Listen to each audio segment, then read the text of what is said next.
Oui, bah oui, bienvenue à tous. Je vais laisser la parole à Sébastien Duzabo, directeur de l'Executive Education à Dauphine, qui a participé à l'enquête que nous allons vous présenter avant l'ouverture de la table ronde avec nos 3 invités. Nous allons pouvoir démarrer. Je vous remercie de garder vos micros et vos caméras fermés pour la meilleure qualité possible durant la retransmission. Et vous avez la possibilité de poser des questions dans le chat qui seront reprises après chaque intervention. Voilà. Merci Christina. Voilà, donc j'ai le plaisir de vous présenter ce soir les principaux résultats d'une enquête que nous avons pu mener à l'Université Paris-Dauphine. Enquête que j'ai pu réaliser avec l'appui d'Annick Hegel qui partagera avec moi cette présentation. Mais également avec l'appui de Kantar, qui est donc un groupe d'études spécialisé à l'échelle mondiale dans les enquêtes notamment, et qui est notre partenaire à l'île Maurice, avec qui on a différents programmes de formation et qui nous a aidé à réaliser cette étude. Alors cette étude, elle nous a paru particulièrement adaptée et nécessaire. Elle a été finalement lancée au printemps 2021 et elle a eu pour vocation de objectivement d'arriver à mieux comprendre quels étaient les impacts de cette nouvelle organisation associée au télétravail. Alors cette organisation, elle a été évidemment dans un premier temps subie, compte tenu des phases de confinement diverses et variées. Les organisations en France étaient finalement très peu habitués à mettre en place ou à utiliser cette méthode d'organisation. Et d'un seul coup, on a été très nombreux à découvrir ce que ça signifiait que de travailler en grande partie à distance. Alors, au-delà de l'effet Covid, ce qui est intéressant, c'est aujourd'hui de faire un peu un bilan de ce qui s'est passé 18 mois après. Et ce bilan va s'appuyer sur les résultats de cette étude qui en a mené auprès de 1030 télétravailleurs, essentiellement dans le secteur privé, mais pas que, un peu plus des 4/5 d'entre eux, pour une bonne partie d'entre eux travaillant dans des grandes structures et avec des fonctions et des responsabilités variées, puisque un peu plus de la moitié d'entre eux sont des managers ou des dirigeants, parmi les 1030 qui ont répondu, et un peu moins de la moitié sont uniquement des collaborateurs. Et en fait, ce qui est intéressant, c'est de croiser leur avis. Et on a aussi quand même conscience que c'est un échantillon qui n'est peut-être pas obligatoirement très représentatif de toute la variété des actifs en France, mais néanmoins, on pense qu'avec une base de 1030 télétravailleurs, on a déjà une bonne idée de ce qui se passe, vu du côté de la fenêtre des dirigeants, des managers et des collaborateurs. Voilà pour le cadre de cette enquête dans un premier temps. Après, ce qui nous a paru intéressant, c'est de... essayer d'avancer sur les slides.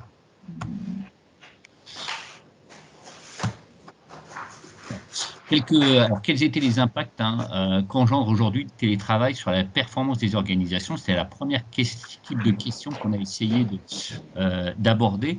Alors, ce qui est intéressant, c'est qu'on est encore face à de nombreuses inconnues et on n'a pas encore pu mesurer exactement toutes les répercussions réelles du télétravail. Néanmoins, de ce que nous disent les répondants, dans un premier temps, c'est que le télétravail améliore à la fois la productivité individuelle, la productivité de l'équipe.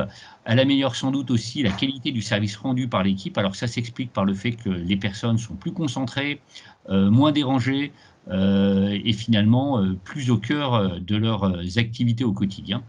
En revanche, on voit qu'elles ont parfois un peu plus de difficultés sur des aspects qui sont plus du domaine du relationnel, comme gérer les relations clients ou, on le verra par la suite, gérer les relations entre équipes et intégrer notamment de nouveaux collaborateurs dans les équipes. Voilà quelques points qui nous paraissaient intéressants de souligner dans un préambule. Après, quand on a essayé de demander aux salariés et aux dirigeants comment ils avaient apprécié l'impact du télétravail sur la performance, on s'apercevait qu'aujourd'hui, on a quand même, dans un nombre de cas important, en fait, une part non négligeable de gens qui n'ont mais ne sont pas parvenus à mesurer si finalement le télétravail avait une réelle répercussion sur le chiffre d'affaires, les charges et les marges. En fait, on s'aperçoit que sans doute sur le chiffre d'affaires, il n'y a pas de répercussions fortes. On a en revanche une baisse des charges qui s'explique avant tout par la réduction des frais de transport, par la réduction des frais immobiliers, par la réduction des frais de repas, par exemple, et des frais de mission associés, qui signifie que finalement le télétravail a des répercussions plutôt positives puisqu'il n'impacte pas le chiffre d'affaires ou assez peu et a plutôt tendance à baisser les charges. Voilà le premier point que l'on peut se dire sur ce volet-là. Après, ce qui est intéressant, c'est aussi de voir si le télétravail a aussi des répercussions sur... Je suis désolé, je vais faire avancer la slide.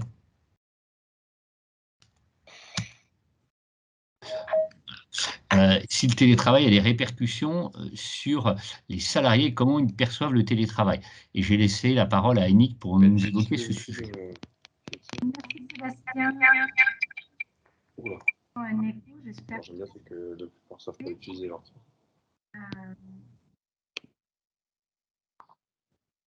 Est-ce que quelqu'un peut avancer sur les slides? Je n'ai pas la main.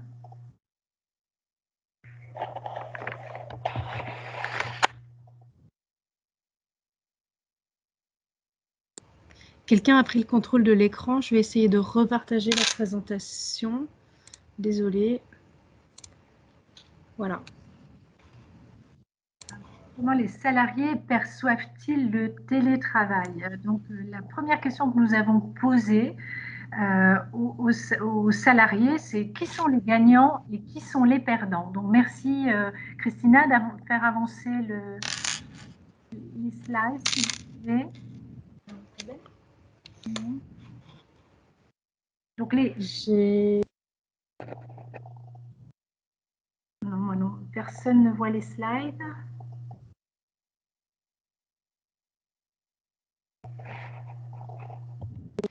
Oui, pardon, je disais que mon écran est partagé pourtant, mais j'arrive pas à le faire avancer. Donc, je ne sais pas qui a le contrôle. Je suis vraiment désolée. Il faut arrêter le partage, je l'arrête et je le reprendrai.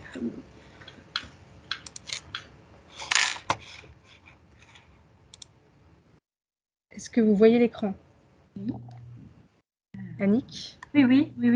Ok. Mais maintenant, il faut que je le fasse avancer. Voilà. Alors, la question était qui sont les gagnants, qui sont les perdants? Alors, les premiers gagnants sont tous les télétravailleurs. À 79%, ils s'estiment gagnants et jugent que le ratio bénéfice-risque joue en leur faveur. Le deuxième grand gagnant est la planète, à 76%. Le télétravail donc, fait partie des composantes de la révolution environnementale. Elle répond à une vraie attente forte des salariés et d'autant plus des générations Y et Z. Elle répond aux problématiques RSE et le taux est extrêmement élevé. D'autres gagnants sont à la fois la direction à 52%, le patronat et les managers à 46%. Alors certes, ils sont gagnants, comme vous pouvez le remarquer, mais dans une moindre mesure. Et on verra avec Sébastien tout à l'heure les difficultés aussi rencontrées, notamment par les managers pendant le télétravail. Deux grands perdants dans cette étude, les non-télétravailleurs à 62%, et les partenaires sociaux à 64%. Alors, c'est vrai que les télétravailleurs estiment que les non-télétravailleurs sont perdants. On peut se demander si le télétravail crée ou va créer une réelle rupture sociale, une fracture sociale, peut-être une division forte de la société. Donc, à nous de faire très attention à ce lien social aujourd'hui et éviter la séparation des deux mondes entre le monde des télétravailleurs et les autres. Concernant les partenaires sociaux, ils estiment qu'ils perdent beaucoup d'influence. Donc voilà, concernant les gagnants et les perdants. Alors, la question suivante qui a été posée, il y en a juste une avant, c'est l'impact du télétravail sur le plan humain. Quel est cet impact? Alors, on peut constater beaucoup d'impacts positifs quant à l'autonomie des personnes et des équipes. Donc, l'impact est au-delà de 70%. La qualité de vie au travail, très positive en termes d'impact, ainsi que la motivation et de l'engagement des personnes et des équipes. Alors, la coopération au sein de l'équipe, vous voyez que l'impact est de 48%, un impact positif. Donc, le télétravail semble néanmoins favoriser des nouvelles formes de solidarité au sein de l'équipe, entre collègues, et cela peut-être en utilisant des systèmes de messagerie instantanée ou pas. Par contre, vous voyez juste en dessous la coopération inter-équipe. Cet impact est plutôt négatif et tend à baisser. Cela peut entraîner peut-être une baisse de travail en commun entre des équipes qui se connaissent moins. Et aujourd'hui, avec les organisations qui sont moins centralisées, plus agiles dans ce monde VUCA, cela peut être un vrai problème, cette coopération inter-équipe. Donc, je passerai ensuite sur les derniers chiffres concernant les salariés. Si Christina, tu veux bien avancer. Donc là, on a encore quelques chiffres qui sont extrêmement intéressants. On voit que 78% des personnes interrogées estiment que le télétravail leur apporte une meilleure conciliation entre la vie professionnelle et la vie personnelle, et que 74% des salariés estiment un fort bénéfice en termes de réduction de stress et de fatigue. Donc ces taux sont très élevés. Alors c'est de fortes attentes évidemment de la part de tous les collaborateurs, mais d'autant plus des générations Y et Z, pour les attirer, pour les fidéliser. Cette conciliation de vie personnelle, vie professionnelle est extrêmement importante. Quant aux horaires qu'utilisent les salariés en télétravail, donc on peut avoir que plus de 50% des salariés utilisent les mêmes horaires de travail qu'en présentiel, ce qui a été assez étonnant, et qu'un tiers d'entre eux utilisent plutôt des horaires plus flexibles, ils se lèvent plus tard et récupèrent ensuite. Autre apport de cette étude, c'est que 52% des personnes interrogées se disent plus efficaces en télétravail qu'en présentiel. Alors, un point, je dirais un bémol, peut-être une difficulté rencontrée, à 57%, les collaborateurs estiment qu'il y a une mauvaise ergonomie de leur poste de travail. Donc, c'est vrai que les conditions de travail doivent être au cœur de la réflexion autour de ce télétravail. Voilà, concernant cette partie des collaborateurs. Donc, Sébastien, qu'en est-il des managers et des dirigeants? Alors, je vais reprendre la main. Christina, tu peux avancer sur la slide suivante. En fait, on s'aperçoit quand on interroge les dirigeants et les managers que manager à distance est finalement une compétence compliquée et que le métier de manager s'est complexifié dans cette période de forte dose de télétravail. Alors, un des points qui a été aussi souligné et qui est peut-être repris aujourd'hui dans ce que l'on voit dans la presse en disant que les Français sont fatigués, c'est que le télétravail a engendré aussi, sans doute pour près des 2 tiers d'entre eux, une augmentation de leur charge de travail et que c'est également aussi perçu par 42% des collaborateurs. Je pense que c'est aussi associé à très clairement, le fait de rester longtemps derrière son écran, à une sensation à la fois d'isolement, de difficulté à faire face à une autonomie prolongée. Et par derrière, ça nécessite pour les managers de trouver des modes d'animation de leurs équipes nouvelles, et ça nécessite pour ces managers de revisiter leur rôle et de repenser la façon dont ils appréhendent leur métier. Alors, on le voit sans doute un peu mieux sur la slide suivante. En fait, on voit que les managers ont fait face en période de confinement et en période de télétravail massif à la nécessité de mettre en place des points hebdomadaires beaucoup plus réguliers, puisque 75% d'entre eux font des réunions hebdomadaires, ce qui n'était pas obligatoirement le cas. Ces réunions sont sans doute plus courtes et l'étude, on ne le montrera peut-être pas ce soir, a souligné que ces réunions étaient sans doute plus efficaces, plus ramassées. Elles commencent à l'heure, elles finissent à l'heure en général. Elles sont plus bordées. Elles sont peut-être un peu moins participatives et sans doute moins ouvertes à la création d'idées et de projets, mais elles ont toute leur efficacité dans un dispositif de télétravail. Les managers ont aussi adopté un management plus participatif, en contrôlant moins et en faisant davantage confiance et quelque part en étant plus tourné vers ce qu'on appelle aujourd'hui un management plus agile, visant notamment à mieux valoriser les équipes. Voilà. En revanche, ce qui est intéressant, c'est que pour l'instant, les managers n'ont pas pris le temps de mettre en place un baromètre réel pour mesurer si le climat des équipes était toujours positif et si finalement avait tendance à ne pas se détériorer compte tenu du développement et de la pérennité du télétravail. Donc ça, aujourd'hui, on a moins d'éclairage là-dessus. Christina, si tu peux avancer, slide suivante, voilà. Et je vais relaisser la parole à Annick. Merci. Comment les organisations vont-elles prendre en compte cette expérience du télétravail? Alors, nous avons interrogé à la fois les collaborateurs, dirigeants et managers. Et donc, la question consistait à savoir, avant la crise, comment ils voyaient le télétravail. Donc, les collaborateurs étaient 88% favorables au télétravail, les dirigeants 69% et les managers 84% avant la crise. Qu'en est-il après cette expérience du télétravail? On voit que tous ont progressé en termes d'acceptation du télétravail, 93% pour les collaborateurs, 85% pour les dirigeants et 90% pour les managers. Néanmoins, contrairement à tous les préjugés, ce sont les dirigeants qui ont le plus progressé quant à l'acceptation du télétravail. Donc l'écart est le plus fort puisqu'il est de 16%.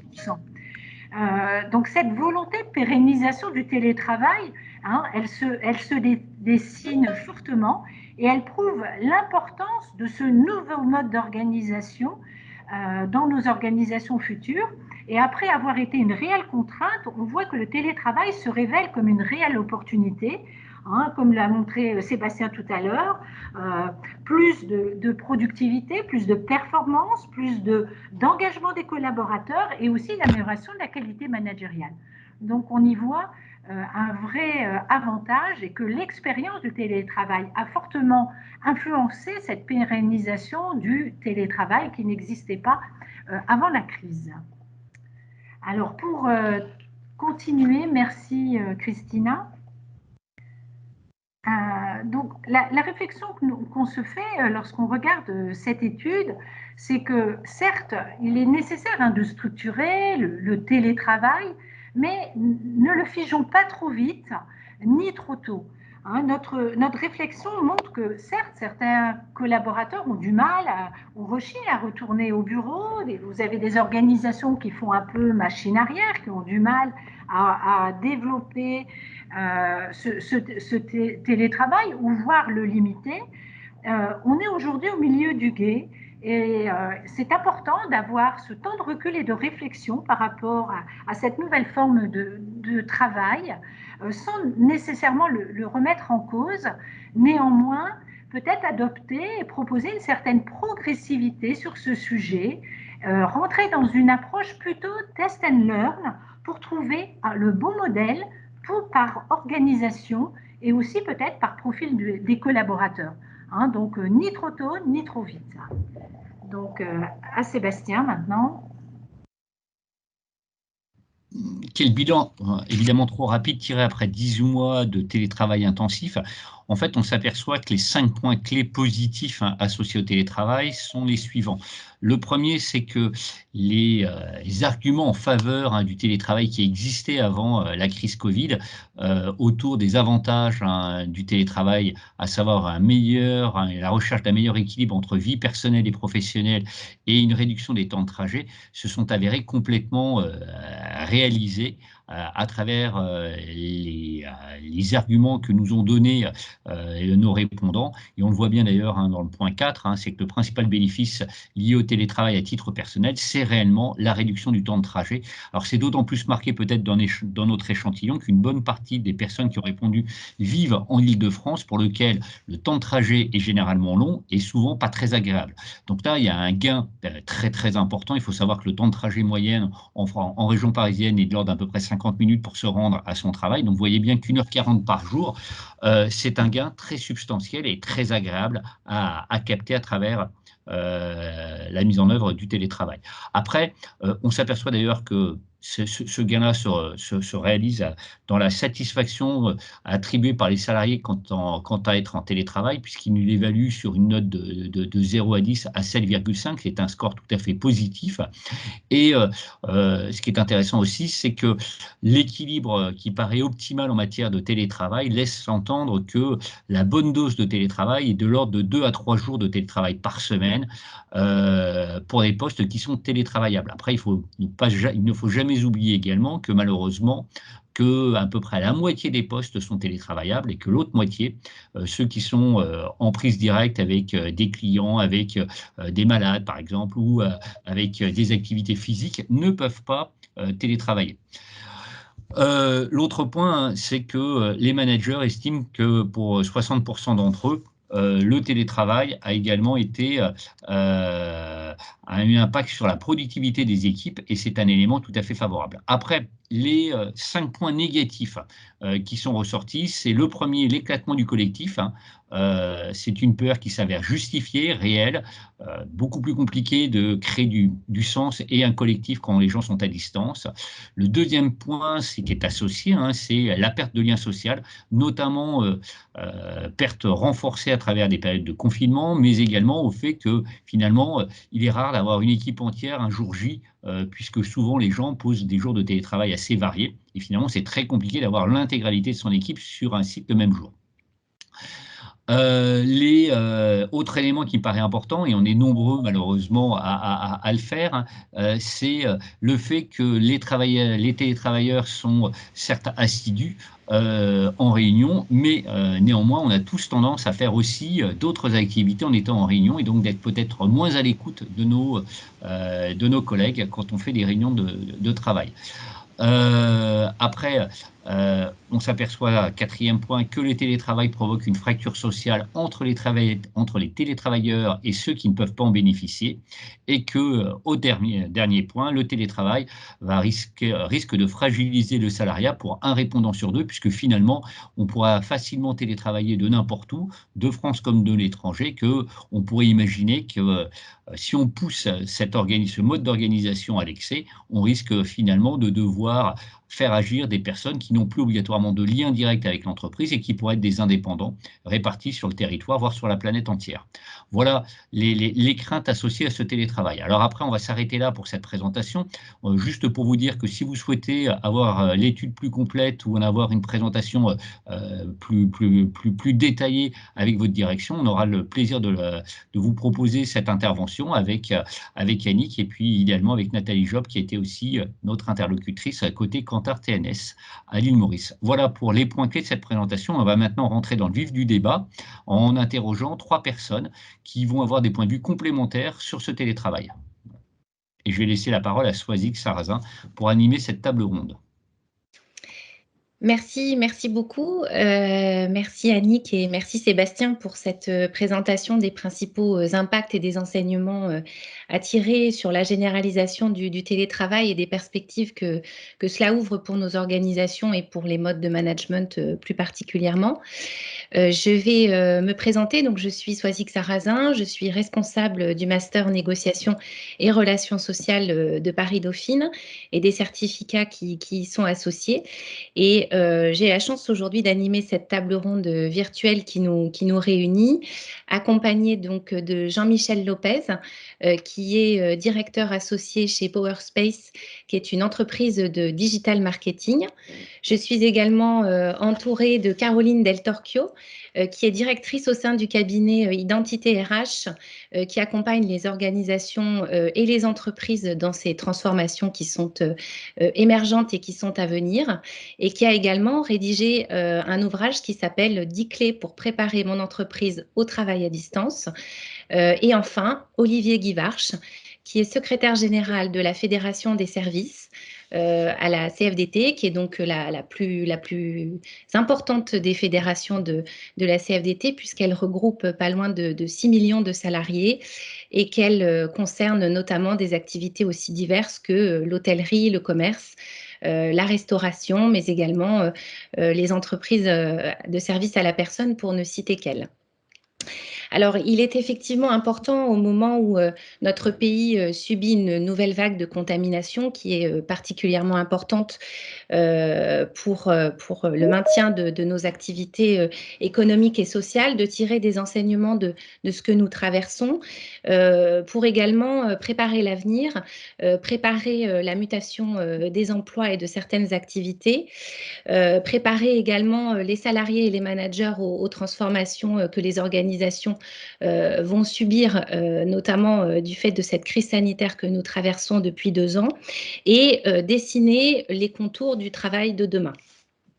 Et donc, pour ce faire, nous allons partager avec vous les expériences, les analyses, ainsi que les enseignements que tire chacun des personnes invitées autour de cette table ronde. Et je vais donc commencer ce tour de table par Jean-Michel, qui va partager avec nous la mise en place du télétravail au moment du premier confinement, puisque son entreprise est une des entreprises qui n'avait pas mis en place ce télétravail de manière institutionnalisée. Et il va nous partager notamment son expérience de manager. Jean-Michel, je vous laisse la parole. Bonsoir Swazik, bonsoir à tous. Merci pour l'invitation à ce webinaire. Je suis ravi de pouvoir un peu partager l'expérience d'un manager. Pour vous situer un petit peu, donc moi je suis, comme Swazik a pu le décrire, je suis directeur associé au sein d'un groupe qui s'appelle Welcoming Group et manager plus particulièrement d'une des structures qui est une société qui s'appelle PowerSpace, qui est spécialisée dans la publicité digitale. Essentiellement dans l'environnement des newsletters des plus grandes marques médias françaises. Donc on est une société pour le coup par rapport à l'étude qui a été précédemment explicitée. Nous, on est une petite structure puisqu'on a un groupe d'une quarantaine de personnes et PowerSpace plus particulièrement que je manage. On est une vingtaine de personnes, donc toute petite structure avec la particularité d'être dans le marketing digital, effectivement, et donc en termes de secteur et de population salariée, c'est assez intéressant. C'est assez intéressant à étudier avec le recul nécessaire, parce qu'on est sur des populations assez jeunes. Moi, mon équipe, c'est une équipe donc c'est une régie publicitaire, hein, pour la faire assez courte. La population de mes collaborateurs, elle a entre 23 et 27 ans. Donc, c'est une population qui est naturellement hyper connectée. Et dans le marketing digital, on est naturellement très équipé en laptop, en ordinateur portable et en outils informatiques. Donc, on est sur une population, une petite structure. Effectivement, on n'avait pas mis en place le télétravail parce que c'est des structures assez agiles et assez souples pour mettre en place des règles en tant que telles. Il y a vraiment une notion d'agilité qui permettait à chacun éventuellement ponctuellement de travailler, de télétravailler. Qu'est-ce qui s'est passé quand il y a eu le premier confinement? Il s'est passé quelque chose d'assez simple, c'est que comme tout le monde, comme toutes les sociétés, en France, quasiment du jour au lendemain, tout le monde a pris son ordinateur portable et on avait cette chance-là que tout le monde soit équipé. Ça, c'est le premier point, que tout le monde soit équipé d'ordinateur portable. Tout le monde a pris son ordinateur portable. J'ai plus les détails en tête, mais ça devait être du lundi au mardi ou du mardi au mercredi, je ne me rappelle plus. En se donnant un rendez-vous le lendemain. Et là, tout le travail, effectivement, a pu commencer à l'échelle d'une petite société qui était très habituée à être très soudée tout le temps ensemble. Et assez vite, en fait, ce qu'on a essayé de mettre en place, c'est pas des points hebdomadaires comme j'ai pu entendre tout à l'heure. Nous, vu qu'on était sur une dimension très commerciale, on a mis en place des points quotidiens avec les teams, avec la team commerciale, et des points hebdomadaires avec l'ensemble de la société, puisque dans notre structure, c'est assez simple, c'est ce qui est habituellement dans les startups. Il y a une grosse team commerciale et une team tech, une team avec tous les développeurs, etc. Où là, on a essayé de faire un point plus global société de manière hebdomadaire. Les points quotidiens, c'était des points qu'on a mis en place de manière très, très fixe à 11h tous les matins. Ça durait une demi-heure. Et le but était de garder un lien très, très fort pour faire face à ce qui était le plus complexe lors du premier confinement, c'était la crainte, l'angoisse et le stress que pouvait susciter, d'une part, la pandémie et surtout la crainte par rapport à la pérennité d'une petite structure commerciale et d'un business publicitaire qui, naturellement, à ce premier confinement, comme de très, très nombreux secteurs d'activité, s'est complètement effondré. Ce qui a dû provoquer, d'un point de vue management, au-delà de la proximité managériale sur de l'opérationnel pur et dur pour garder un certain nombre d'habitudes, voire en provoquer de nouvelles, c'était surtout une proximité très, très forte de réassurance auprès des collaborateurs, qui sont en plus des collaborateurs assez jeunes, dont c'est souvent le premier job. Donc ça c'est quelque chose qu'on a mis en place et qui s'est plutôt bien passé. Et assez vite, en fait, on était dans des réflexions là au niveau groupe et au niveau des dirigeants du groupe sur cette réflexion autour du temps partiel, parce que ça nous a fait passer beaucoup de temps en réunion entre dirigeants du groupe sur est-ce qu'on mettait en place le temps partiel ou pas. On a eu tendance à se dire, par protection et par crainte, de le mettre en place. Et assez rapidement, en fait, au bout de 2 semaines, on n'a pas voulu aller plus loin. Et on est revenu à un schéma complètement classique de travail, parce qu'on avait pu analyser notre activité, qui nous permettait, quand bien même on avait des baisses substantielles de business, de maintenir le travail à 100%, ce qui a eu comme conséquence, d'un point de vue management, de redonner confiance, parce qu'il y avait plein de questions qui se posaient sur ces sujets-là de la part des collaborateurs, sur lesquels parfois, en tant que manager, on avait des points d'interrogation dans les yeux. Et en fait, assez vite, on s'est mis dans un schéma assez classique, et avec une nécessité de donner encore plus d'autonomie à des collaborateurs, de plus de responsabilités. Et la chance qu'on avait, c'est qu'on était, alors c'est la particularité de notre secteur d'activité, c'est qu'on était sur des fonctions commerciales, et donc la notion d'activité et de pilotage de campagne publicitaire fait qu'on a un rythme assez élevé de travail, et on n'est pas abandonné, en fait. Donc, d'un point de vue management, en tout cas pour cette première phase, ça a été un énorme apprentissage et beaucoup d'échanges. Et lors de ces points, on s'obligeait à passer au moins 5-10 minutes à discuter de notre petite vie, à essayer de rigoler, et, à prendre un petit café ensemble quelque part, avant même de parler business, pour garder cette proximité qui a été la partie la plus complexe à gérer sur des jeunes qui étaient dans leur studio ou chez leurs parents pour certains, et qui pouvaient se sentir un peu exclus. Ça a eu par contre des effets parfois négatifs à l'échelle du groupe. Je finirai là-dessus pour peut-être le premier confinement. C'est qu'on a plusieurs sociétés, et l'inter-échange, les échanges qu'on pouvait avoir avec l'ensemble des équipes, c'est un peu étiolé, et du coup, toute la notion de projet était beaucoup plus compliquée à mettre en route et à faire avancer. Et là, toute la dimension informelle de la présence au bureau, des échanges et du travail en commun, c'est un petit peu perdu. Donc ça, c'était vraiment le premier confinement. Je ne sais pas s'il manque quelques éléments.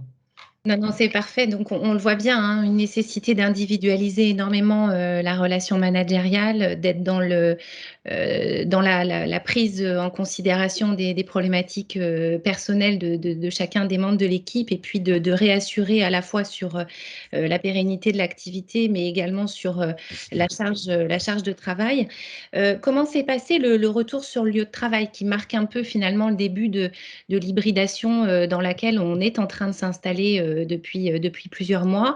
Est-ce que vous avez fait partie de ces entreprises qui ont eu des difficultés à faire revenir les collaborateurs? Et puis, deuxième question, Jean-Michel, est-ce que vous avez dû réadapter du coup votre mode managérial pour tenir compte de cette nécessité de manager de manière différente des équipes qui sont présentes sur site et des équipes qui sont présentes à leur domicile? Ok. Le retour au travail, il s'est fait, alors c'était au mois de mai de mémoire, il s'est fait de manière très progressive. On a sondé chacun dans ces différentes équipes, on a sondé et on sondait de manière très régulière parce qu'on partageait les choses au jour le jour. On a sondé, moi j'ai sondé sur le rythme qu'on pouvait envisager. Assez vite, en fait, on est tous tombés d'accord sur une progressivité et on a commencé par revenir un jour, tout en suivant naturellement les orientations que le gouvernement donnait. Hein. À chaque fois, naturellement, on essaie d'être les meilleurs élèves possibles. Au départ, on a commencé par une journée. Et après, assez vite, on est arrivé sur 2 jours, puis après 2 jours, on a maintenu vraiment ce 2 jours au bureau, et avec une journée qui était assez libre, qui était plutôt dédiée aux managers d'ailleurs, pour venir partager des sujets stratégiques au bureau en réunion, pour vraiment creuser les orientations et pouvoir mettre un certain rythme dans l'avancée des projets.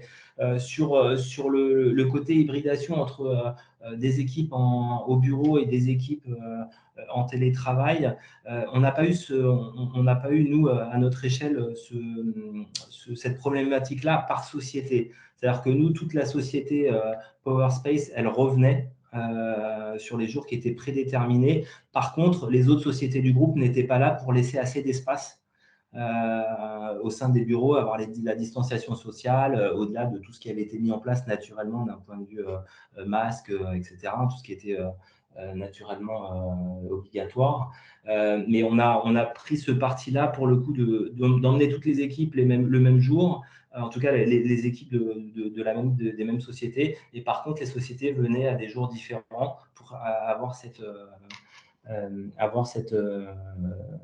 distanciation et ce qui a permis quand même de faire revenir les gens plus simplement. Tous les collaborateurs étaient très contents de revenir et avaient besoin de ce lien social et de se retrouver et de pouvoir travailler un petit peu ensemble. Ça nous a obligés aussi à revoir naturellement, à réadapter la notion de réunion, puisque on continuait nos points quotidiens en télétravail. Par contre, quand on était au bureau, là, on passait plus sur de l'informel pour enlever de la lourdeur quand on est au bureau et être plus sur des dimensions. On discute sur notre plateau, parce qu'on est sur comme la plupart des sociétés maintenant, sur des plateaux où tout le monde peut discuter. Et ce qui a amené un rythme un peu différent et une première expérience de mix télétravail et travail en présentiel qui a été plutôt très positif. Le seul point négatif, c'était encore une fois la coopération inter-entreprise qu'on pouvait avoir au sein de notre groupe, sachant que les sociétés sont quand même assez liées, ont des activités assez liées. D'accord. Et peut-être pour conclure sur votre partie, Jean-Michel, aujourd'hui, on voit que dans cette crise sanitaire, le télétravail, c'est un geste barrière parmi d'autres, hein. Comment est-ce que vous envisagez justement les prochains mois? Est-ce que vous êtes en train de mener des réflexions de transformation peut-être de votre organisation, de votre mode de management? Quels sont les grands traits qui se dessinent pour vous? Ce que ça nous a permis, c'est que déjà, là, pour la troisième, enfin, alors, je ne sais même pas à quelle vague on est là, mais on anticipe énormément, c'est-à-dire là, on a fait tout le monde, on a mis tout le monde en télétravail bien avant Noël et bien avant qu'il y ait les orientations qui disaient de mettre un peu plus les gens en télétravail, justement pour anticiper la crainte des collaborateurs avant qu'ils partent en famille, etc. Donc ça, c'est devenu une habitude d'anticiper un maximum et d'anticiper au maximum ça. Et qu'est-ce que ça génère dans notre réflexion? On est tous convaincus en tout cas au sein de l'équipe dirigeante du groupe et pour avoir partagé énormément ça avec les équipes, que le bon rythme de travail, là actuellement, on est comme tout le monde enfin comme tout le monde, en tout cas chez nous, c'est 2 jours de télétravail, 2 jours de présentiel, pardon. On s'est dit que le bon mix, et ce que partagent aussi les collaborateurs, c'est 3 jours au bureau et 2 jours de télétravail. Ça, c'est ce qu'on pérennisera de manière assez claire, tout en laissant la liberté, et on le voit de manière assez régulière, tout en laissant la liberté aux collaborateurs, quand ils le souhaitent, de venir au bureau quand ils ont envie. Moi, j'ai des collaboratrices qui en ont marre d'être toutes seules dans leur studio et qui préfèrent venir au bureau, quitte à croiser moins de gens. Mais à croiser quand même croiser des personnes. Et après, sur les nouvelles typologies, les nouvelles méthodes de travail, ça nous a permis de garder un certain nombre de moments clés de réunion, et surtout de capacité de travail, d'analyse un peu plus forte et d'autonomie dans les analyses pour amener plus de valeur ajoutée dans le travail collectif quand on se rejoint et quand on a des projets en commun. Donc tout va plus vite et au final, ce qui est surtout très attendu, c'est de réussir à recréer, à maintenir et surtout à recréer une dynamique plus collective, plus informelle, avec plus de proximité, parce que c'est aussi ça qui fait la force des équipes et la personnalité, la culture d'une société, et qui parfois, d'un point de vue business, change tout face à des collaborateurs qui sont dans un schéma très individualiste. Et nous, on ne veut absolument pas ça parce que c'est un peu l'inverse du marketing digital. Merci pour ce témoignage qui vient apporter effectivement un éclairage différent des éclairages qu'on peut avoir pour habitude d'entendre et qui concernent des entreprises un petit peu plus conséquentes. Mais c'était important aussi d'avoir ce retour donc d'un directeur d'une entreprise plus petite. Je me tourne maintenant vers Olivier Guivarch, qui, donc je le disais tout à l'heure, est secrétaire général de la Fédération des services au sein de la CFDT. Alors Olivier, quels sont, vous, les enseignements que vous tirez de cette généralisation du télétravail du point de vue des relations sociales? Merci de m'avoir invité.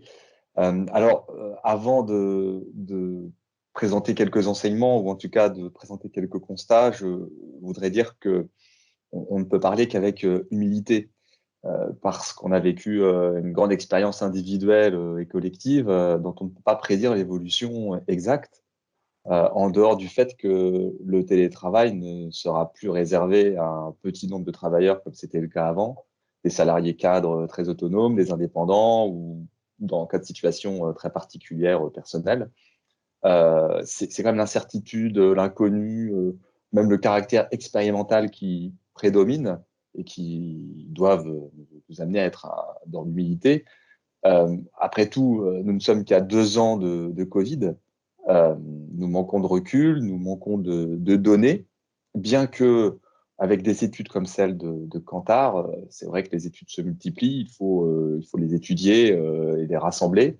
Ce qui est sûr, c'est que le télétravail de crise, c'est encore une réalité dans beaucoup d'entreprises.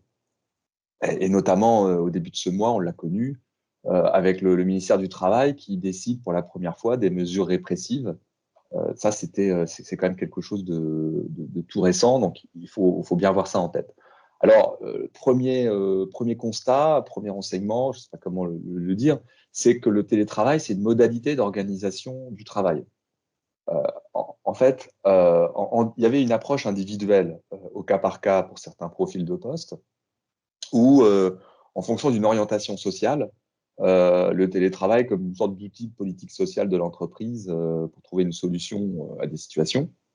Ça existe encore, mais ce qu'on a pu constater, c'est que le télétravail a été un sujet de négociation collective dans le cadre d'une organisation générale du travail et dans le cadre aussi de la question de la qualité de vie au travail. Finalement, dans de très nombreuses entreprises, c'est l'orientation professionnelle et l'approche collective qui ont dicté les choix des employeurs pour reprendre des catégories de l'ANACT. Alors, le télétravail, il a pris plus de place dans les négociations sur le travail parce qu'il est devenu régulier pour une partie du salariat, hein, au-delà des questions de crise. Et là, je pense que c'est une réalité qui survivra certainement au télétravail exceptionnel ou occasionnel, dans la mesure où on a mesuré une augmentation d'accords et d'avenants collectifs qui mentionnaient le télétravail. On l'a mesuré depuis 2018, avec à peu près 30% d'accords en plus par an. Par exemple, si on prend juste l'année 2020, selon des chiffres de l'ANACT, on a 6000 textes entre le 1er janvier et le 4 novembre 2020, alors que, je le rappelle, le télétravail n'est pas un sujet obligatoire de négociation dans l'entreprise. C'était vraiment un choix délibéré. Autre enseignement, la mise en œuvre concrète du télétravail est unique à chaque entreprise, et c'est pour ça que c'était très intéressant d'avoir un témoignage d'un chef d'entreprise, parce que ça démontre à quel point on est dans le micro-travail, dans l'organisation spécifique du travail d'une entreprise, et voire même pour certaines entreprises, la mise en œuvre concrète pour chaque établissement distinct qui disposerait d'accords collectifs propres. Alors, il y a eu un accord national interprofessionnel en 2020 sur le télétravail, hein, vous pourriez me le dire. On a pu avoir en 2021 un accord dans les fonctions publiques qui ont servi d'une certaine manière à faire sauter les verrous mentaux. Ils ont une fonction incitative. Mais le niveau de la branche, par exemple, n'est pas pertinent pour le moment. On verra peut-être si on a assez de recul lors de négociations sur les classifications. C'est vrai que pour le moment, c'est difficile même de tirer des conclusions par secteur et encore moins par branche. Donc ça, c'est un vrai enseignement aussi. Le télétravail existe partout, quelle que soit la taille de l'entreprise, et même dans des entreprises où le cœur de métier n'est pas télétravaillable, un restaurant par exemple, dès lors qu'il y a des fonctions support qui existent et qui sont exercées en télétravail. Alors, cette notion de mise en œuvre unique dans l'entreprise, ça nécessite évidemment un certain nombre de comportements, un certain nombre par exemple, la négociation d'un accord. Et l'ANACT, toujours elle, parce qu'elle a publié un rapport assez récent, a caractérisé 4 profils d'accords télétravail qu'on retrouve effectivement dans les équipes syndicales. Les accords des réticents, les accords des prudents, les accords des convaincus et les accords des expérimentateurs. Bon, je ne vais pas rentrer dans le détail, hein, c'est assez suggestif, et puis je vous renvoie vers cette étude. La négociation, elle peut aussi aboutir à un échec, hein, ou elle peut ne pas du tout avoir lieu. Il y a des entreprises où le télétravail est mis en œuvre selon des décisions unilatérales de l'employeur. Mais vous doutez bien que je vais promouvoir la voie du dialogue social pour la mise en place du télétravail. C'est la bonne méthode selon la CFDT pour éviter les conflits et pour réguler. Donc, autre enseignement, la méthode donc ça, c'est la méthode du dialogue social, elle doit s'appuyer sur quelques principes. Premier principe, le double volontariat. Et derrière cette idée de double volontariat, il y a le fait que le télétravail n'est pas une récompense. Et je renvoie vers ce que je disais auparavant, c'est-à-dire que le télétravail, c'est une modalité d'organisation du travail. Deuxième principe, c'est la réversibilité. Il faut pouvoir changer d'avis. Et le troisième principe, c'est la question de l'égalité, qui est permise par la régulation. Et c'est pour ça que la négociation d'un accord collectif permet de viser l'égalité. Autre constat, les employeurs et les représentants du personnel n'étaient pas prêts du tout pour négocier le télétravail de manière régulière et dans toutes les entreprises. On a été un peu dépassés. Il faut le reconnaître, tant du côté employeur hein, que du côté des représentants du personnel, j'insiste. Et c'est pour ça que je conseille les militants pour la négociation de trouver plutôt des accords à durée déterminée ou au moins avec des clauses qu'on appelle de revoyure, un suivi en tout cas de l'accord, ça c'est indispensable. L'étude d'ailleurs, l'étude Kantar évoque en bon français le test and learn. C'est bien la preuve qu'il faut regarder les conséquences du télétravail dans la durée et peut-être faire des ajustements. Alors, il y a beaucoup de questions qui se posent hein, quand l'organisation du travail évolue et il y a un état des lieux préalable qui doit être conduit. C'est un autre enseignement. Avant de se jeter dans la détermination de règles, il faut regarder, par exemple, les critères d'éligibilité.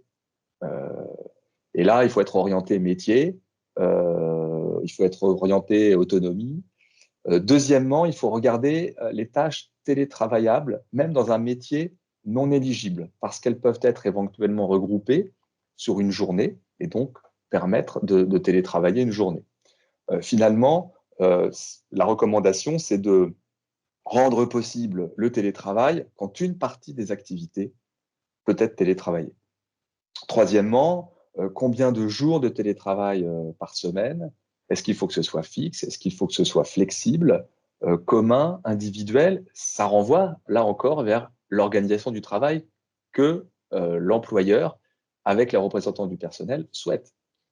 Est-ce que c'est du travail autonome, un peu individuel, ou est-ce qu'on veut retrouver de l'esprit d'équipe?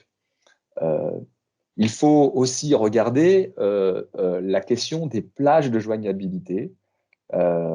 C'est-à-dire que c'est la question des horaires, le droit à la déconnexion, le délai de réponse, la charge de travail, le contrôle du temps, hein, la question du badgeage. Et si on fait cet état des lieux, on va dans le détail et ça permet aussi de lever un certain nombre de problèmes. Il y a la question aussi de l'aménagement des locaux de l'entreprise. Donc, c'est là qu'on voit qu'on ouvre la boîte de Pandore avec le télétravail. C'est bien d'organisation du travail dont on parle, puisqu'il y a même la question de l'aménagement des locaux. Je pense au flex office, je pense au travail hybride qui implique d'aménager les locaux pour qu'on puisse travailler avec quelqu'un qui travaille à distance et puis on est soi-même au bureau. C'est la question des nouvelles conditions finalement de travail sur site. Et puis, enfin, mais ce n'est pas exhaustif, hein, mais je donne des exemples d'état des lieux qui doit être fait, c'est la question du lieu du télétravail. Hein, parce qu'on peut parler du domicile, mais quelles sont les raisons de limiter au domicile? Si le domicile est inadapté, s'il y a une mauvaise sécurité de la connexion Internet ou une mauvaise connexion, ou une envie de s'installer très loin, on l'a vu dans les accords et dans les négociations, ce sont des questions qui sont arrivées très vite sur la table.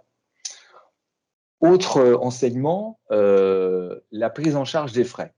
Alors ça, c'est le troisième point dur dans une négociation après les critères d'éligibilité et le nombre de jours de télétravail. Comment être équitable alors que la prise en charge des frais ne vise que l'égalité? Dès lors qu'on entre au domicile du salarié, tout se complique. Les frais de chauffage sont différents selon que l'on habite une passoire thermique ou un appartement neuf. Le coût d'accès à Internet varie d'un forfait et d'un opérateur à un autre, sans parler des zones blanches. Comment calculer le coût de l'équipement informatique? Comment calculer le coût d'équipement bureautique? Comment prendre en compte les frais de repas?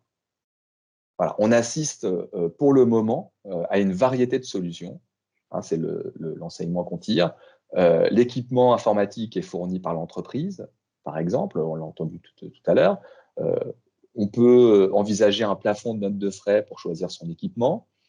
On peut revendiquer un chèque bureau pour accéder à du coworking. On peut demander une aide à l'installation. On peut demander un forfait télétravail, proportionnel ou non au nombre de jours télétravaillés, etc. Donc là, il y a un nombre de solutions qui est sûrement illimité parce que, j'insiste, la négociation du télétravail, c'est entreprise par entreprise. Et lorsque l'entreprise performe, lorsqu'elle améliore sa productivité, on l'a aussi lu dans un certain nombre d'études, même si ça commence à être un peu contesté, s'il y a une amélioration de la productivité, s'il y a une réduction des coûts en lien avec le télétravail, alors on peut facilement prédire que la négociation des contreparties devient un gros enjeu. Et les tensions ont été fortes et elles restent fortes dans un certain nombre d'entreprises. Dernier enseignement, c'est l'exacerbation des inégalités et des contradictions, parce que malgré tous les efforts qui ont été faits de part et d'autre, que ce soit le fait qu'il y ait une bienveillance de services RH et malgré la sollicitude des représentants du personnel, le télétravail, il exacerbe certaines inégalités, il révèle des contradictions de plusieurs des manières. Ça a été dit là aussi dans l'étude et ça sera sûrement dit dans les témoignages. Il y a une fracture entre ceux qui n'exercent pas une activité télétravaillable et les autres. Et les travailleurs essentiels dits de seconde zone l'expriment beaucoup actuellement, ça fait déjà un moment. Je pense au commerce alimentaire, sa logistique, dans les services à la personne, dans les services aux entreprises. On a un certain nombre de salariés qui estiment que, certes, il y a des négociations à mener pour l'organisation du travail, mais ils estiment devoir être reconnus. Donc ça, pour eux, ça passe avant. Et puis, il y a aussi des inégalités entre télétravailleurs, parce que, je l'ai dit, les conditions de télétravail et l'environnement matériel et personnel sont déterminants, alors qu'ils dépendent finalement peu de l'entreprise, voire pas du tout. Donc ça, il faut avoir conscience de la diversité des situations, mais le problème, c'est qu'il est impossible de tout prendre en compte dans un accord collectif.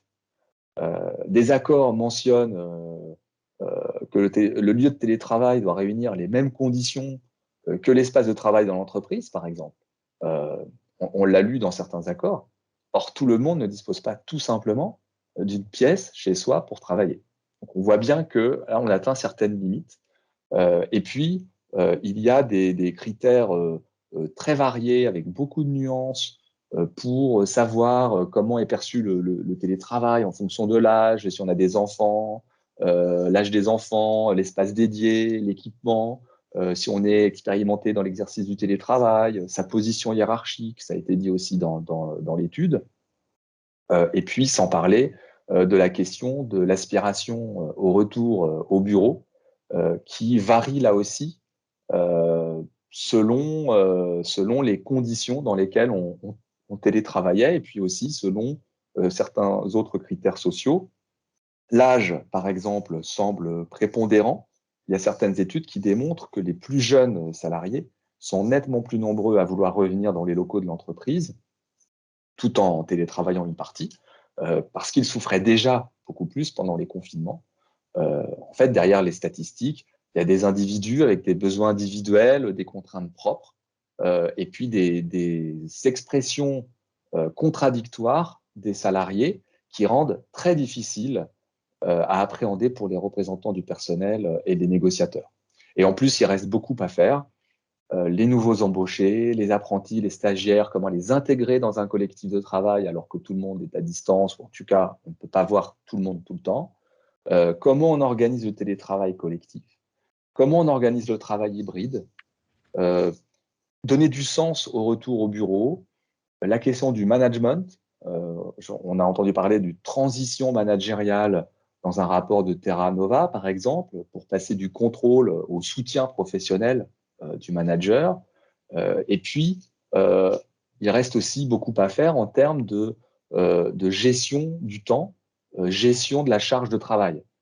Certains disent qu'on va passer de la gestion du temps, par exemple, à la gestion de la charge de travail pour des métiers où il est impossible de calculer le temps, quand il y a beaucoup d'autonomie. Et je pourrais parler aussi de la formation qui est indispensable, et puis peut-être aussi des bonnes pratiques à diffuser qu'il faudra collecter. Voilà les constats, mais avec encore une fois, beaucoup d'humilité. Merci, merci Olivier pour ce retour et puis quelques boîtes à outils qu'on n'aura pas manqué de noter sur les questions et la méthode de négociation, puisque c'est aussi une conviction que nous partageons sur le bon vecteur pour mettre en place pas à pas ce télétravail et gérer cette hybridation que nous allons tous connaître.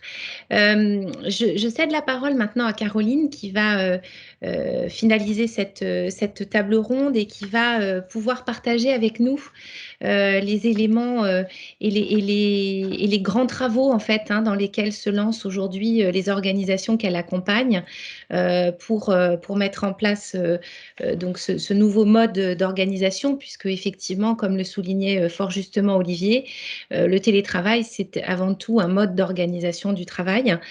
Caroline, bonsoir et merci d'être parmi nous. Alors, du point de vue des organisations que vous accompagnez, comment est-ce qu'elles s'adaptent? Comment est-ce qu'elles évoluent aujourd'hui et quels sont les principaux chantiers qu'elles lancent sur ce sujet? Oui, merci Swazik, bonsoir à tous. Alors, il y a déjà beaucoup de choses qui ont été dites. Bon, alors, peut-être pour procéder en entonnoir, indépendamment de la montée en compétences individuelles qui est inhérente au travail à distance, au même titre que l'autonomie dont on a déjà beaucoup parlé depuis le début de ce webinaire, je dirais que le travail à distance, il a aussi favorisé la prise de distance critique des salariés à l'égard de leur employeur. Et finalement, ça leur a redonné à voir ce qu'ils ne voyaient plus forcément dans leur quotidien professionnel, les irritants, mais aussi le positif. On parle plus des irritants. Et du coup, c'est vrai que la crise, elle a provoqué beaucoup de questionnements, de doutes sur le modèle de travail, sur la relation à la vie professionnelle. Et donc, ce qui se passe, ça a déjà été évoqué, mais c'est que beaucoup d'entreprises sont vraiment confrontées aux impatiences de leurs collaborateurs, à leurs attentes. On parle beaucoup de mise en place du monde d'après. C'est l'expression un peu standard pour parler de cette réinvention de l'entreprise qu'a suscité la crise. Et donc, il y a une sorte de réelle pression sociale. Et le télétravail, c'est en quelque sorte le symbole de ce nouveau monde, mais pour autant, les changements qu'il induit, il représente qu'une partie, qu'une toute petite partie même, des transformations que doivent opérer les entreprises pour se réinventer. Les enjeux environnementaux, les transformations des pratiques managériales, la débureaucratisation, la simplification, tout ça sont des thèmes dont on parlait déjà beaucoup avant les histoires de Covid. Qui sont des sujets au cœur des enjeux des entreprises. Simplement, ce qui se passe, c'est que la crise les a mis sur le devant de la scène et les a accélérés. Et il est vrai que la mise en place du télétravail les accélère. Alors, s'il y a bien un thème que la crise que ces 18 derniers mois a mis en exergue, c'est le rôle de l'entreprise vis-à-vis de la société, avec notamment l'urgence de la redéfinition de sa responsabilité vis-à-vis des collaborateurs. Et c'est vrai que les entreprises, elles ont toutes été fortement challengées sur ce thème de l'expérience collaborateur. Vous me questionniez sur les thématiques d'intervention dans les entreprises. C'est vrai qu'il y en a beaucoup qui se recentrent autour de ce thème-là du fait de la crise et de l'individualisation qu'elle nécessite, l'individualisation de la relation. Voilà, donc on voit qu'effectivement, de plus en plus d'offres d'emploi font du télétravail un critère d'attractivité. De même, les candidats, ils sont de plus en plus incisifs sur le modèle de management et la liberté d'organisation soutenue. Voilà, on voit vraiment qu'il y a des attentes très fortes par rapport à ce thème-là, ce qui expliquait aussi que certains collaborateurs dans l'attente avaient quelque part des difficultés à retourner dans l'entreprise qu'ils connaissaient après la période du confinement généralisé. Donc tout ça, ça perturbe fortement les organisations et ça crée presque, on peut dire, une inversion de la transformation. Ça, c'est un constat que je peux faire, c'est qu'en effet, pendant des années, moi j'avais des DRH, des dirigeants qui me disaient il faut nous aider à finalement faire en sorte qu'il n'y ait plus de frein, que les collaborateurs fassent preuve d'agilité, s'adaptent, soient davantage d'accord pour se transformer. Or, aujourd'hui, on a une sorte d'inversion de la transformation avec une vraie attente des collaborateurs et des collaborateurs qui, pour certains, s'étonnent, et dans certaines entreprises, pas toutes évidemment, mais certains collaborateurs qui s'étonnent du manque d'agilité de son entreprise pour se réinventer. Hein. Il y a eu des déceptions autour du nombre de jours de télétravail, des modes de fonctionnement qui ont eu du mal à s'adapter complètement. Donc ça, c'est un peu l'intro, pour poser deux, trois éléments. Après, si on rentre de manière un peu plus micro sur ce que mettent en place les entreprises, ça a été évoqué, le modèle qui prédomine, c'est le travail hybride. Le mode de fonctionnement le plus courant, c'est une sorte d'hybridation à la carte, avec peu ou pas d'organisation. C'est-à-dire que les collaborateurs, ils viennent comme ils veulent. On est un peu au bureau, on est un peu à la maison. Et le lieu de travail est avant tout en fonction des attentes et des préférences des salariés. Du coup, ça génère pas mal de difficultés. Alors, ça a le mérite d'être simple, mais à moins que le salarié soit sur un poste de travail qui requiert des tâches très individuelles, séquencées, routinières, c'est rarement une bonne solution. Parce que le travail hybride avec des collaborateurs à distance, en présentiel, qui bougent sans arrêt, c'est presque ingérable pour les managers. On parlera ensuite des pratiques managériales. Mais du coup, le fait que tout le monde change, la principale difficulté, elle est incarnée dans les réunions en mode hybride. On sait très bien que c'est difficile de gérer une réunion au format hybride avec 2-3 participants à distance et 2-3 en présentiel. Et justement, ce mode de fonctionnement hybride à la carte, il va complètement accentuer le nombre de visioconférences, puisque de facto, tous les jours, il y a des gens à distance et d'autres en présentiel. Donc à force, si on tire le fil, c'est si on va vers cette forme d'hybridation à la carte, il y aura in fine aucune distinction entre le travail au bureau et le travail à distance. Et les principaux effets négatifs seront autour effectivement, le fait de passer encore plus sa journée en réunion virtuelle. Alors, la deuxième organisation possible, et je trouve qu'il y en a de plus en plus d'entreprises qui vont dans ce sens-là, et ça me semble bien plus vertueux, c'est une hybridation qui s'organise au niveau des équipes.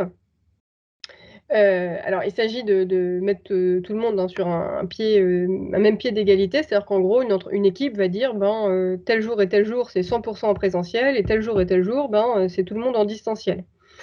Même si l'entreprise ne peut pas, évidemment, ça a été souligné tout à l'heure, imposer le distanciel. Hein. Certains collaborateurs peuvent faire du 100% présentiel, évidemment. Hein. C'est pas ce que je voulais dire. Bon, en tout cas, il y a des jours fixes pendant une partie du temps de travail où tout le monde est en présentiel, tout le monde en distanciel. Et donc, du coup, c'est beaucoup plus facile pour le manager d'interagir avec toute son équipe. Et puis, voilà. Hein. Donc, cette solution, elle est plus contraignante en amont parce que ça demande de se mettre d'accord en amont sur un certain nombre de modes de fonctionnement. Mais à partir du moment où les journées elles sont sanctuarisées, les choses sont plus simples parce qu'il y a moins de perte d'interaction d'informations au sein de l'équipe. Et puis, cette organisation, elle permet aussi de bien différencier les moments de production collective autour d'échanges formels, informels, et les moments de concentration qui consistent à prendre du recul ou à s'isoler pour finaliser une tâche. C'est vrai que c'est vraiment ce point, le point le plus important, probablement la valeur ajoutée la plus forte du télétravail, C'est le fait de pouvoir permettre à des collaborateurs de se concentrer plus facilement que lorsqu'on était en mode 100% présentiel. Et c'est vrai qu'un hybride non organisé à la carte ne favorise pas cette alternance entre des moments où je suis concentrée et des moments où je suis en collectif. Et voilà. Donc je dirais qu'il y a quand même une tendance des entreprises à aller vers ce deuxième mode de travail hybride qui est plus organisé. Alors, alors évidemment, je vais évoquer le point de manière très, très synthétique, mais ce deuxième point, c'est-à-dire ce deuxième sujet de travail hybride organisé, il génère quand même un souci qui est l'espace de travail. Parce qu'on a tous compris qu'effectivement, il y avait peu d'adeptes au travail sur site le mercredi, le vendredi, etc. Et donc, on se retrouve avec la plupart des collaborateurs sur site le mardi et le jeudi, et un peu moins le lundi, le mercredi et le vendredi. Donc, ça pose la question vraiment des mètres carrés, des espaces de travail. Il n'y a pas vraiment encore d'entreprises qui ont trouvé de solutions idéales par rapport à ça.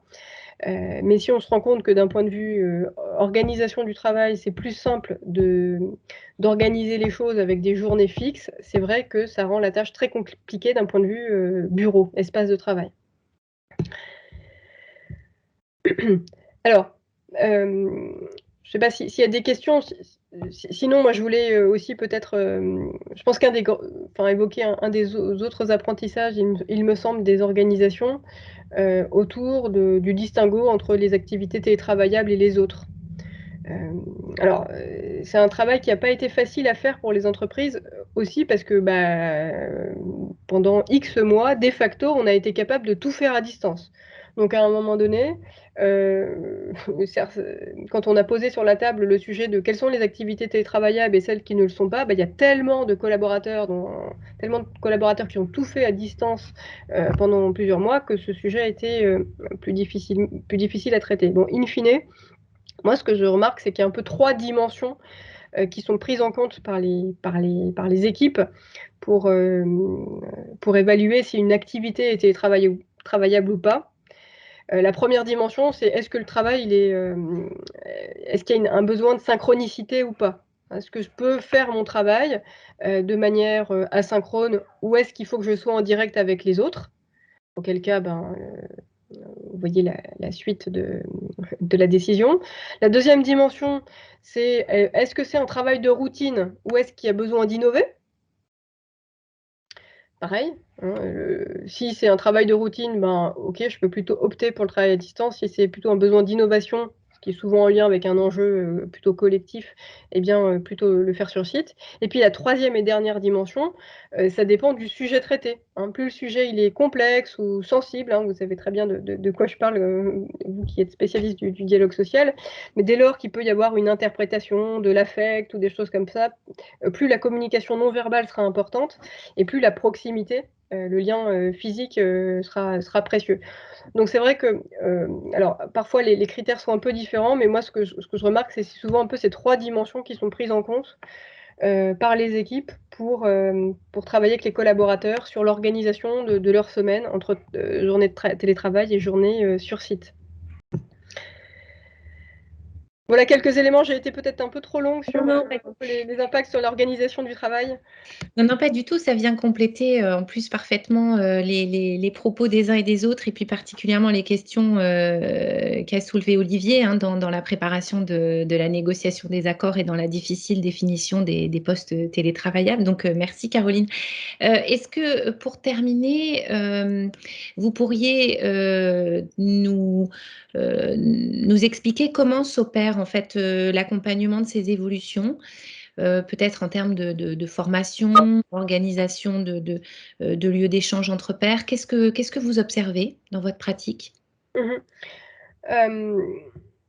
Ce que j'ai observé, si je regarde les 18 derniers mois, si je regarde dans le rétroviseur, la première phase, quand on a été en mars 2020 contraint au télétravail du jour au lendemain, les entreprises ont mis en place quasiment toutes des guides avec la version manager, la version collaborateur, puis assez vite ont proposé à leurs managers, en priorité pour les managers, mais aussi certaines entreprises ont opté la formation de tout le monde, la mise en place de e-learning, de formation pour les managers.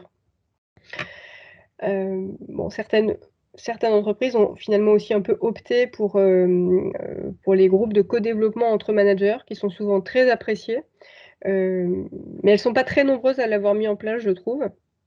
Donc ça, je dirais que c'est toute cette première phase. Et finalement, quand on était en télétravail forcé quasiment à 100%, en fait, les choses se sont très très bien passées. Enfin, d'ailleurs, la plupart des entreprises se sont félicitées de leur gestion, notamment par les managers de cette période-là. Les questions, à nouveau, de formation et d'accompagnement, j'ai l'impression qu'elles se sont posées quelques mois après, lorsque on a mis en place le travail hybride, c'est-à-dire grosso modo à partir du printemps 2021. Enfin, oui, à peu près, j'espère que bref. Et là, effectivement, c'est quand on a commencé véritablement à mettre en place le travail hybride que des nouvelles questions se sont posées, puisque le travail hybride, évidemment, c'est beaucoup plus difficile à mettre en marche, à animer, à manager, pour plein de raisons qui ont déjà été évoquées, que le travail à distance. Donc, à partir de ce moment-là, ce que j'ai pu constater, c'est que un certain nombre d'équipes ont pu être accompagnées.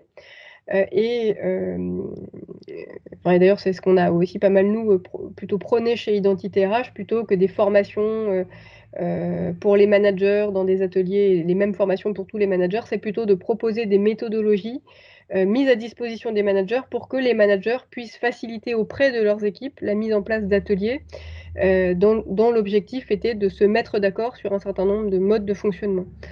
Et on s'est rendu compte que c'était difficile de proposer les mêmes règles, les mêmes recettes, les mêmes bonnes pratiques à l'ensemble des managers, que c'était très très lié à la nature des métiers, à la nature des activités.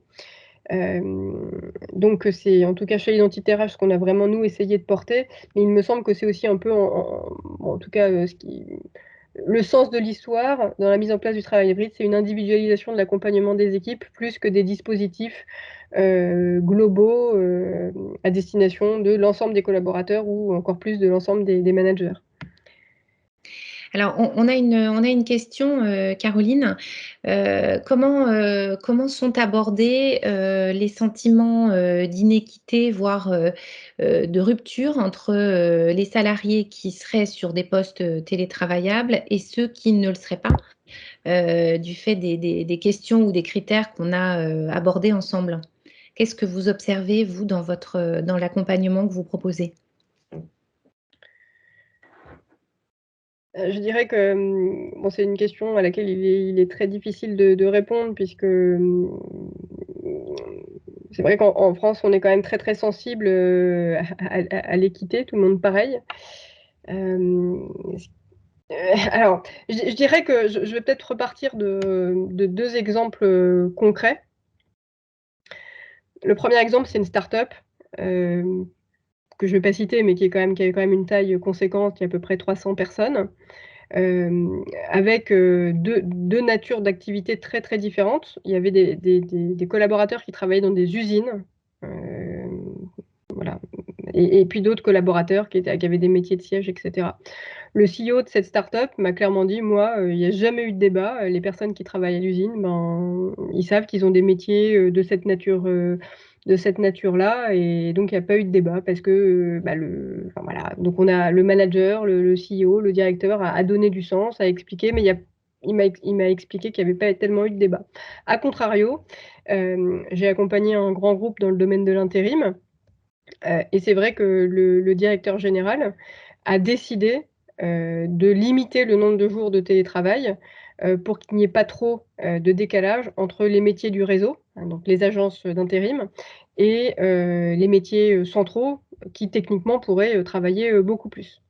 Donc vous voyez, il y a un peu 2 écoles, je dirais qu'il y a un peu 2 écoles, et je ne suis pas sûre que je sache moi ce soir me prononcer sur la meilleure des 2. Mais en tout cas, j'ai plutôt moi la sensation que c'est géré de manière très différente d'une entreprise à l'autre.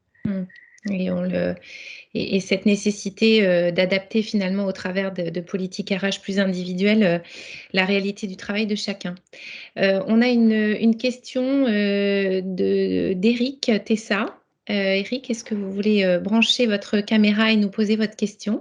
Oui, alors désolé, je n'ai pas le chat, donc je n'ai pas pu la poser, mais justement, je voulais soulever cette problématique, et ça a été évoqué lors de l'exposé d'un fossé qui se crée entre les salariés, et justement d'une défiance qui peut se créer. Moi, mon activité, je travaille dans une grande banque, et on a souvent un souci de défiance vis-à-vis de certaines fonctions qui, elles, sont éligibles totalement au télétravail.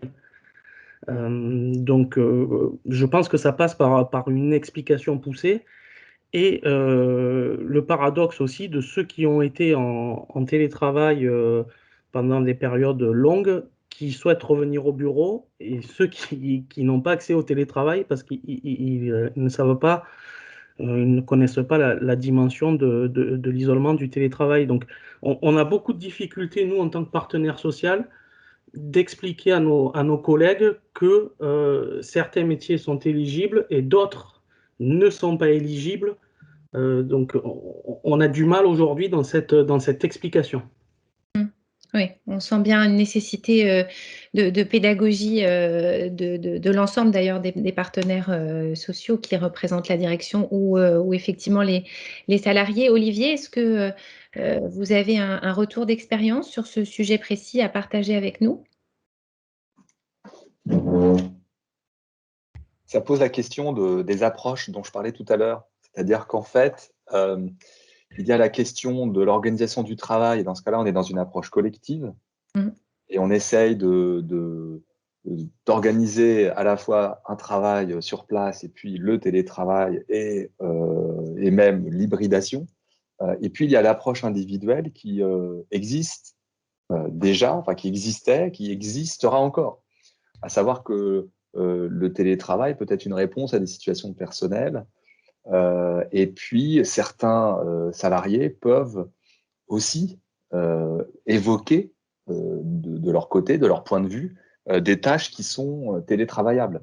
Et c'est pour ça qu'il doit y avoir du dialogue social, et c'est pour ça que les représentants du personnel ont une tâche immense, et c'est quand même assez compliqué dans la période. En plus, ils ont encaissé la réforme des CE, donc l'existence de CSE, des ordonnances, donc sans vouloir changer de sujet, mais bon, c'est quand même très compliqué. Ils sont fatigués, et le télétravail, ça nécessite qu'on discute de tâches, de micro-travail, et donc ça prend du temps.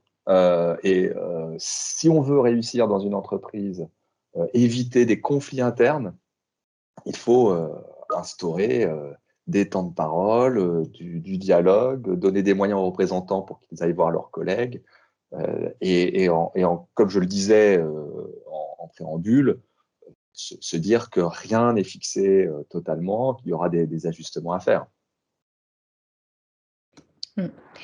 On va peut-être prendre une dernière question avant de clôturer ce webinaire.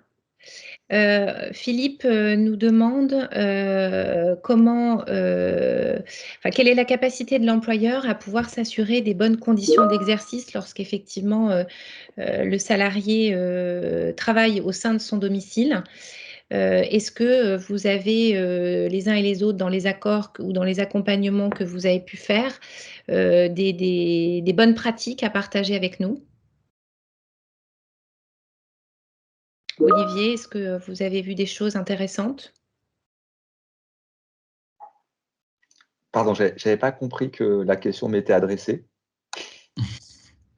Non, elle était adressée aussi aux autres personnes qui ont participé à des négociations.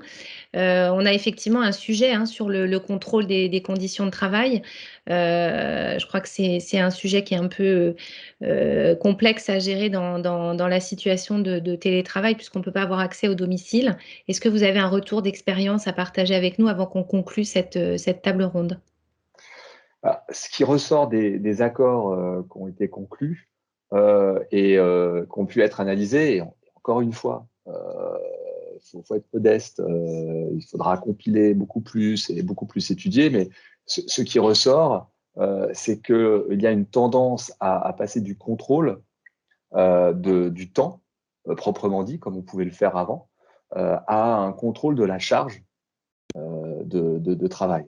Et puis un système de déconnexion, de ce qu'on a appelé les plages de joignabilité, de manière à ce que le télétravail ne déborde pas sur la vie personnelle et que les salariés puissent encore avoir des moments de répit, même dans la journée.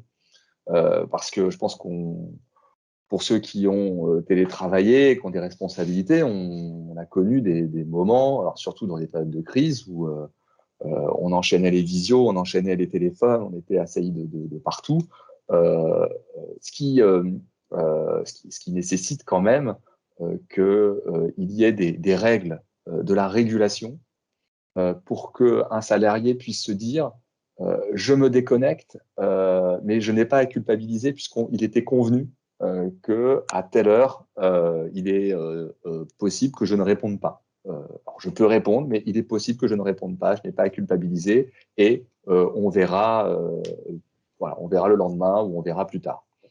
Ça, ce sont les accords les plus vertueux qu'ont pu être analysés. Ok, merci.